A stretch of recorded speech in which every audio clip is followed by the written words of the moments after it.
જો તમે ગુજરાતના રસ્તાઓ પર ગાડી લઈને નીકળવાના છો તો આ વિડીયો સ્કીપ ન કરતા. ગુજરાત પોલીસે 10 માર્ચ સુધી આખા રાજ્યમાં એક મેગા ટ્રાફિક એન્ફોર્સમેન્ટ ડ્રાઈવ શરૂ કરી છે, જેનો મુખ્ય હેતુ અકસ્માતો ઘટાડવાનો છે. તો સાવધાન રહેજો. જો તમારી કારમાં બ્લેક ફિલ્મ, ગેરકાયદેસર LED લાઇટ્સ કે નંબર પ્લેટ નથી તો 10,000 સુધીનો દંડ થઈ શકે છે. એટલું જ નહીં, ડ્રિંક એન્ડ ડ્રાઈવ અને રોંગ સાઇડ ડ્રાઇવિંગમાં તમારું લાયસન્સ પણ સસ્પેન્ડ થઈ શકે છે. પોલીસ હવે હાઈવે અને શહેરોમાં ખાસ ચેકપોસ્ટ બનાવીને તપાસ કરી રહી છે.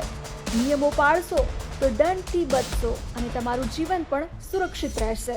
યાદ રાખજો, આ ડ્રાઈવ 10 માર્ચ સુધી ચાલવાની છે.